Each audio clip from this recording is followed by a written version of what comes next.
High-yield bonds and senior secured loans have continued to garner significant investor interest in recent months, in no small part because of the attractive yields on offer. The question is, can high-yield strength continue against a backdrop of relatively tight credit spreads, tariff uncertainty, and the potential for an economic slowdown? The market wants to look past the tariff issue. They have looked past the tariff issue here. And what they see is the prospect for deregulation, potential rate cuts, some stimulus associated with the tax bill. All of these components can really help sterilize this tariff issue.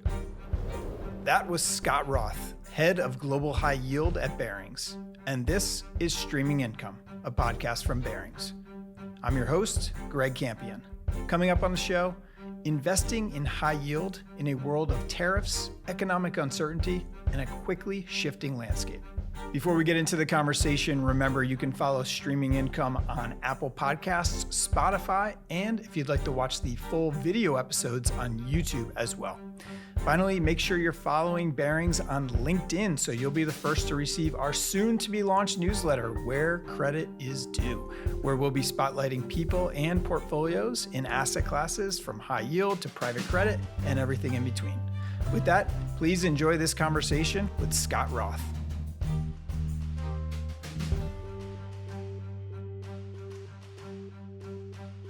All right, Scott Roth, welcome back to the podcast. Great to be here. Thanks for having me, Greg. Yeah, excited to have you here. Excited to talk about high yield. So much going on, and probably a hard time to draw a lot of concrete conclusions today, but I want to get into all of it. But maybe before we do, for listeners who maybe don't know you, haven't heard our prior episodes, just tell me a little bit about your role here at Barings, the team you manage, and maybe just a little bit about your background. I run the global high yield business. I really partner alongside Adrian Butler, who runs sort of the side-by-side, the CLO and structured credit business, but it's a $90+ billion platform. It's one of the largest public leverage finance businesses globally. And look, I've worn a lot of hats. I've been at Barings for quite some time, since 2002. Started out as an analyst, followed a lot of different sectors over time, migrated into the portfolio management ranks, and over time assumed some level of management roles. Yeah, it's a great team. It's probably one of the best known teams here at Barings. We talk about high yield all the time on this podcast, and it's great to be able to interact with you and your team. So much. I feel like you're really the center of the action in a lot of these asset classes. So let's dive into it. Okay, so I would thought maybe we would start kind of high level, but also very topical and timely. Obviously, we're all getting absolutely pummeled right now with headlines around tariffs in particular. Kind of debates around how much of it is really impactful, how much of it is just noise and rhetoric. But we are seeing, I'd say for a lot of this year, we've seen a lot of these headlines around the Sell America trade. So it'd be interesting to hear your thoughts around that. And this concept that is the period of quote unquote US exceptionalism over. So let me just ask you, thinking about all of that broadly and then going down to the level of the high yield market, I'm curious, how much of it is actually impacting your markets, and maybe how much does it impact how you and the team are actually making allocation decisions across global portfolios? This narrative around the end of American exceptionalism, really it's taken somewhat of a pause here as markets have basically retraced their April lows and have actually gone on to reclaim new highs across credit and equity markets. So the discussion around this topic, quite frankly, seemed maybe a bit premature. I think I still see U.S. as center of growth, center of innovation. You have mega cap tech companies that are really still in the league of their own. Mm-hmm.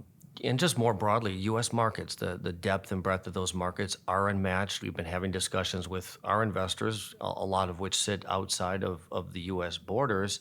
And, look, they've voiced their concerns. We hear those concerns. I think as they look at alternatives, I think they've come to the realization that in certain markets right now there just is not a viable alternative in many cases. Look, I think we have to acknowledge that there were some real correlations that broke down in April. The U.S. clearly is their fiscal trajectory is unsustainable, and we know a lot of those some of that federal spending, those programs were born out of COVID and really continued in the post-COVID era. But the U.S. does have a spending problem. They really don't have a revenue problem.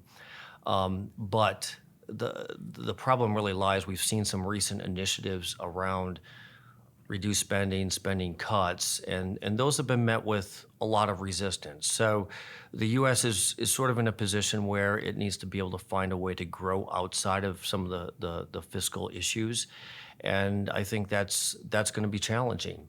Ultimately, if the U.S. is not able to sort of find its way out of its fiscal problems, the markets are ultimately going to be the arbiter here. And I don't know when that threshold is crossed. I don't think anybody knows when that threshold is crossed or at what point in time that looks like. So I guess just bringing it back to the markets I'm involved in day to day, and that being high yield, I think it's always a good opportunity to maybe just step back and look at the opportunity set that's in front of you, and not to have blinders on. I know a lot of investors, high yield investors in our space, are very concentrated on, they will only invest in U.S. loans or bonds, and that may be somewhat short-sighted when you look at some of the opportunities that exist in, let's say, Europe, where that market has some real diversification benefits. It's a market that higher quality in terms of ratings, historically has offered more spread, and not to mention it's actually outperformed the U.S. in 11 of the past 15 years. So it can be a very nice complement to a U.S. strategy, so more of a global strategy in essence. But even on the equity side, I talk to our equity colleagues, and we know that global equity investors are way over indexed to U.S. equities.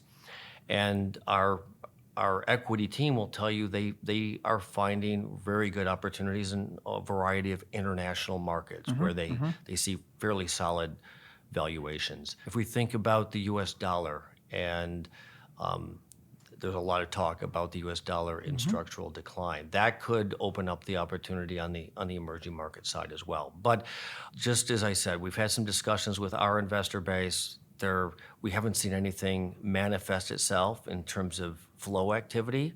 As we talk to the street, we have teams internally here as well that track this stuff, and really we haven't seen any type of flow activity materially change. And so I just view this again as it's a good time to sort of step back, reassess, look at your exposure, and just make sure you're comfortable with your existing positioning. Yeah, I mean, I think that's the $1 million question, or maybe it's the $1 trillion question. Is when does this deficit end up really biting, or when does it really matter? And I don't know. You could argue, I think, that in some ways you're starting to see that manifest. One of the ways that you mentioned, dollar weakness, there's talk of are we seeing structural weakness? It's already devalued a good bit this year. Does that continue? And if so, does that become a catalyst for people to get more interested in some of the more global exposure?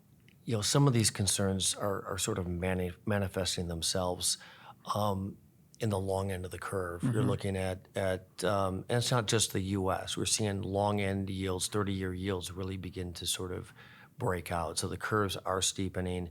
And look, this is the fiscal situation. U.S. is not alone in terms of running deficits. And so again, the breaking point, who knows what that looks like. So the question is, can the U.S. sort of break out and exhibit some level of growth? But it's the markets at the end of the day are going to sort of dictate this. But look, there's opportunities out there, and again, it's not being sort of dialed into just a U.S. strategy. And we have a global platform. We look at a lot of markets, both credits and equities, and sometimes you just have to get below the surface, and you can find really good value that exists in markets outside the U.S. Yep, that's great. Great point. Really more idiosyncratic opportunities as well. So, all right, let's talk a little bit about what's going on just in terms of the economy. A lot of talk about, will we see a recession? Won't we see a recession? It seems like things are kind of okay, chugging along. Talk about interest rate cuts at the end of the year. Will that manifest? Yes or no? Who knows? Still remains to be seen. Probably a function of if Powell stays in his job or not. Yeah, but then you get into the conversation of, shadow Fed chairs and all that kind of stuff and what the market starts pricing in. But let's talk about your views on, I guess the fundamental picture. I think some of the discussions we've had internally recently have been talking about a bit of a bifurcation that we're seeing. Is you mentioned some of these large mega tech companies, and we're seeing these massive capex programs out of them. So things seem to be chugging along pretty well for kind of at least part of corporate America. But then arguably you've got a consumer, at least at the lower end of the income brackets, that may be struggling a bit and showing signs of weakness. So you guys have your ear to the ground. You have such a great perspective on all of these companies across the economy. I wonder when you're talking to all the analysts across all these sectors on your team, what are they seeing in terms of corporate fundamentals, and maybe how's your outlook there changed over the course of the year? Well, look, I would characterize corporate fundamentals as stable to improving. Overall, there is some sector dispersion in terms of how this recovery has played out since the earnings recession. Not an economic recession, an earnings recession that I would characterize as lasting from fourth quarter of 2022 through the first part of 2024. And that unevenness in the economy has really been focused in areas that have been more interest rate sensitive, such as home builders, automotive, where volumes have really been anemic. And those are sectors that are not inherently large within high yield, but there are some downstream impacts into building materials, chemicals, where volumes have basically been flatlining here, going sideways, really sort of awaiting a broader global recovery, or you need lower interest rates to sort of solve for that affordability issue that exists. On the other side of the ledger, you have a number of different sectors that are actually doing quite well. Technology, which we've talked about a little bit, industrials, healthcare, even consumer discretionary. And within consumer discretionary, it highlights something like cruise lines, which that was a business model that was really caught in the crosshairs of COVID. These were investment grade rated companies. The business model came under a lot of pressure. They were downgraded to high yield. Subsequently, we've seen robust demand recovery here that has really changed the trajectory of their businesses, and they're really on a glide path back to investment grade. I guess to your point on the tariffs and maybe the interplay that we're seeing with inflation and rates, our framework really hasn't changed. For the most part over the last couple of months. There's a lot of wood to chop still with the tariff issue. You probably won't see the biggest impact until the third quarter and potentially into the fourth quarter here. But as we talk to our portfolio companies, what we hear a lot of is that they plan on pushing prices through. I would say a lot of that confidence resides in the fact that they've been very accustomed in terms of their being effective in their pricing strategy over the last 4 years. However, the environment's changed a little bit as well, and there are some cracks that exist in the economy, but still on stable footing. But I would say the consumer is probably not as flush as they have been. So you might find yourself in a situation where some of the costs are passed through, and some of the costs ultimately have to be absorbed by the company, and so that will impact margins to a degree.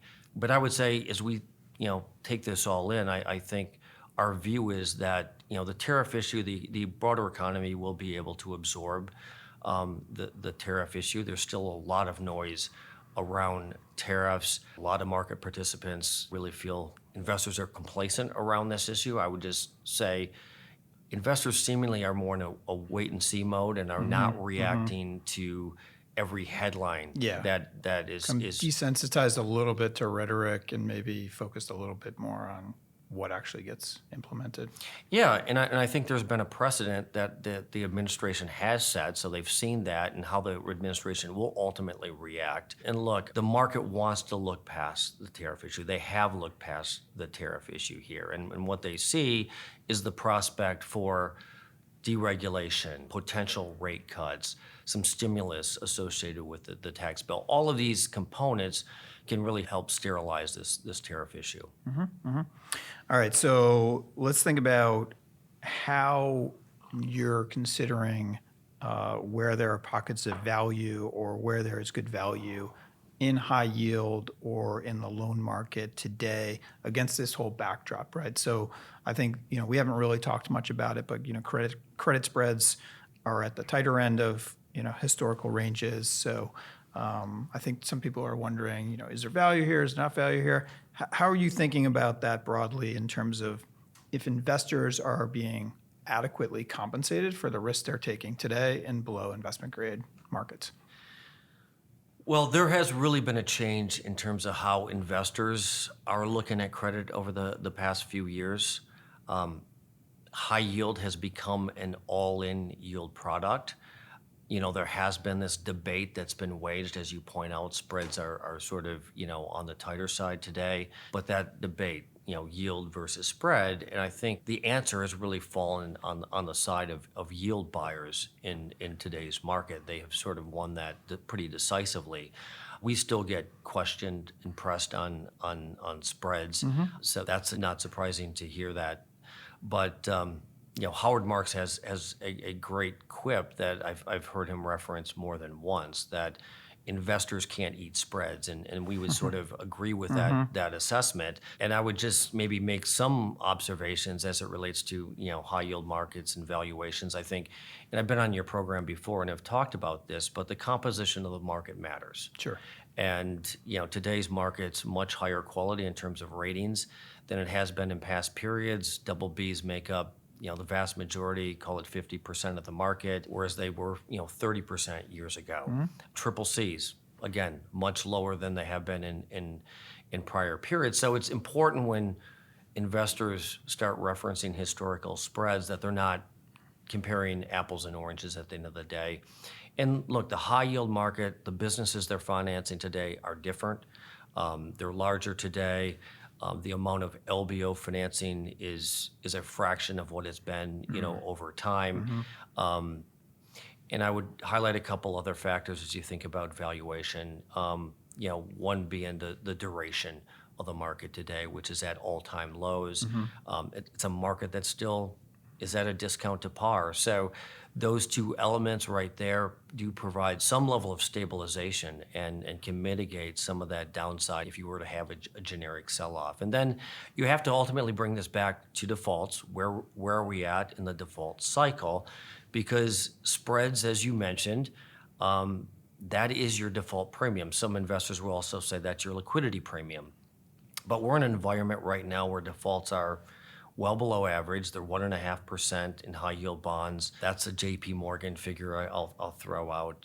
Includes distressed exchanges, so it's fully loaded. But that compares very favorably to history, which is running on the order of 3.5%. So that's not surprising given the composition I just mentioned within the market. Now you have broadly syndicated loan market. It's running higher defaults right now, but it's a lower rated market. But it also offers higher spreads, higher yields. But we do think when you factor in sort of where we're at, in the economic cycle, we don't expect an uptick in defaults. In fact, in loans, we actually see that compressing, closer to the high yield bonds. So I guess, sort of bringing this all together, you have a market where you have yields 7 to 8% across high yield bonds and broadly syndicated loans. we would suggest that you are getting adequately compensated for the risk you're taking. And then when you sort of sense check that against spread levels and forward-looking default expectations, I think you can make a pretty strong case that things are fairly valued. Yep. And one of the other factors that is really impactful at driving markets, at least in the short term, is market technicals. And this is something that investors don't always have a clear line of sight into. So it'd be interesting to hear you just talk a little bit about what's going on from a market technical standpoint and maybe how that's affecting bonds and loans. Right. So market technicals are playing a big role in the markets, and they really have for the last few years in terms of supporting trading levels. And again, going back to maybe 2022, when we saw the spike in rates, you saw the corresponding move higher in yields, and that sort of really reset the market. And that drove a lot of enthusiasm for investors that hadn't seen yields like at those levels in call it over a decade. And so that, coupled with the demand we've seen out of private credit, the accelerating capital flows, et cetera, it set the stage for a really an enormous appetite for credit. And on the other side, you've had supply that has failed to meet expectations. Corporations, instead of issuing debt, have always been the level of uncertainty around the potential for a recession, whether that was in 22, 23, 24. And so that sort of curtailed a lot of primary issuance, and M&A has collapsed. We saw that from 22 to 23. It bounced back a little bit in 24, but again, hasn't really met expectations. And so it's a market that's been imbalanced, with too much demand not meeting supply. And if you think about some of the internals of the market, you've had significant CLO formation. I think as it stands right now, there's nearly 250 warehouses open in the U.S. And so that is delivering demand almost on average $15-16 billion a month right now. And if you think about a market where you might have net $100 billion of issuance, net new supply, that's not refi or repriced, that is just getting eaten up by these coupons. And the coupons are getting larger year after year. And so there's just not the level of excess to meet this. And so I think we're probably going to be in this environment for a while. As we look forward, in 2026, that may be the year where you have a lot more M&A activity. You have an administration that is certainly going to be more receptive to M&A. We'll definitely see it on the strategic side. I think it remains to be seen whether you'll see a lot of sponsor activity, or at least maybe what the market is expecting, given the fact that multiples are still highly elevated and the cost of financing is come down some recently, but still we're in a bit of a different era from a cost of financing versus the last couple decades.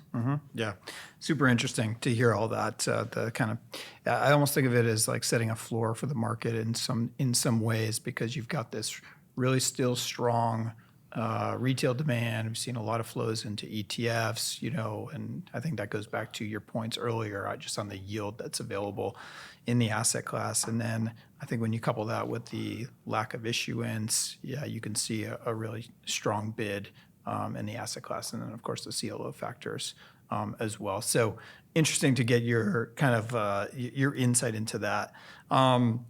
I guess one of the other things I just wanted to ask you about, just because this has been a big trend that we've talked about on this podcast and in other places, is this kind of quote unquote blurring of lines, right, between public and private credit. It's been a big theme. Everybody's talking about it. I guess what's not as clear to me as if we look day to day at a market like yours, so we're talking about high yield bonds, we're talking about broadly syndicated loans, where's the rubber meeting the road? Or another way to ask that is, are you actually seeing like day-to-day impacts of this big trend? And kind of how are you thinking about it overall, and how are you thinking about it as it impacts our clients? Highly topical, of course. You see headlines daily as it relates to this, almost to the point that you would expect that things are accelerating at a rate that maybe is somewhat inconsistent with what we're seeing really in day-to-day activity. Okay. And I would just, maybe point to, some of the headlines around private credit trading, where there's Yeah. almost, a daily headline around that and what's taking place, what's not taking place. And look at, I think change tends to be accelerated in credit markets. There tends to be certain pivot points during a cycle that really accelerate change. When you have large public deals that transition to the private side that are in the billions, it's logical that at some point somebody's going to need liquidity in one of those deals. I suspect that's going to come at a point in time in the future where there's a level of distress in the market and somebody's going to need liquidity. And so I think there's a lot of positioning around that in terms of when that ultimately begins to transition in force. But we're really talking about the evolution of the markets and looking at some of these pivot points over time that have accelerated change. It's I had a front row seat when the broadly syndicated loan market began to take shape, and you had the high yield bond market that was the provider of choice in terms of LBO financing, and sponsors were really receptive to public loans, and given the flexibility that was inherent in those structures, and we've seen a lot of demand there that ended up a little bit of a crescendo when the financial crisis occurred, and broadly syndicated loan market pulled back. And the high yield bond market had to sort of re-enter into the fray and fill that void. And they did so, providing secured financing, secured bond financing. And that really became a subcomponent of the high yield market that, really grew. But it grew out of, transition in the market. And today, that's over 30% of the overall high yield market. The private credit, the modern era of private credit that we think about didn't exist at time. That was spawned out of the financial crisis. And so we'll just fast forward a little bit. Private credit has seen massive capital flows and has sort of grown outside of that traditional middle market framework. Yep. And is now an alternative to broadly syndicated.